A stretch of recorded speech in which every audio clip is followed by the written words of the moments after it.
Good afternoon, all, and thank you for tuning in to another Diecast Emporium model review presented by Buffalo Road Imports.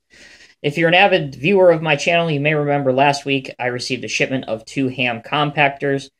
There was also a third one in the box that I didn't get a chance to at that time to review, so I figured I would go ahead and do it now. It is what you're looking at, made by NZG in 1/50th scale. It's the brand new HD14 VV vibratory asphalt compactor. Forgive the glare there. There's 2 versions of this machine in the real world. Obviously, the HD14 VV seen here. The double V stands for the 2 vibratory drums, but you can also opt to get the VO version, which stands for vibratory and oscillating. This is a roller, very, very small roller, obviously, and weighs about 9,500 pounds, and the drum width is 54.33 inches.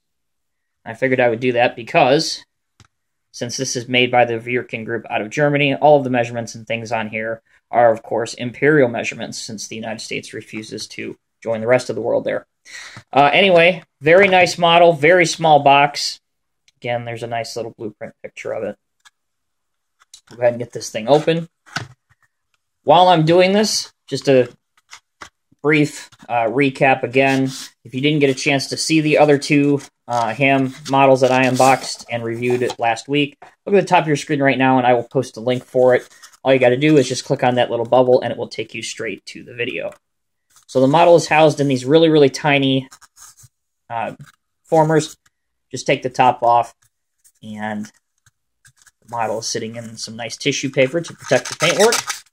Pull it straight out, and here you go. So one of the most attracting things for me, at least with Hamm models, is the color. I love the orangish red color. It's very, very difficult to pick up that on a camera. But overall, very, very nice piece. Starting at the rear, you can see the Hamm badge right there. If my camera would focus, maybe, but it is right here. Also a series of lights. Up on top, you have your warning beacon, which actually looks pretty good. The range of articulation, very good. Up on top, obviously where the operator would sit, you have your 2 joysticks, a steering wheel, and his seat.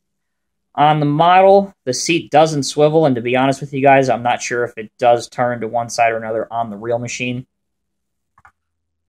On the front, again, very good looking Hamm badge there, some lights, and very, very small up here is the new Wirtgen Group W logo, which looks great. Underneath, just 2 screws and obviously the big drums here. The model will not roll on a smooth surface such as this whatsoever. The drums are just way too tight. But if you apply any sort of friction whatsoever, they will roll, and they do look good. So, again, a very simple review. Honestly, this machine is pretty straightforward. But you know me, I love my paving machines. And on that note, once again, if you look at the top of your screen, I will post a direct link to my latest collection update involving exclusively paving vehicles. So go ahead and check that out at your leisure.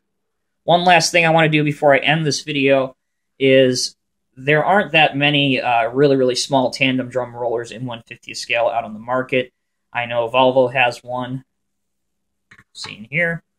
And I know also Bomag has one, which I do not own. The Volvo one features an opening engine compartment, unlike this, which is a big, big letdown. There's also some nice warning graphics, and for a motor art model, this is pretty nice. And I may end up doing a review on this somewhere down the line. But just for size comparison, I wanted to bring that in. There they are next to each other, or I should say front to back. Here they are next to each other, and you can see the massive difference in the drum size. So, there you go, guys. Thank you once again for watching, and we'll see you in the next video. Have a great rest of your weekend. Take care.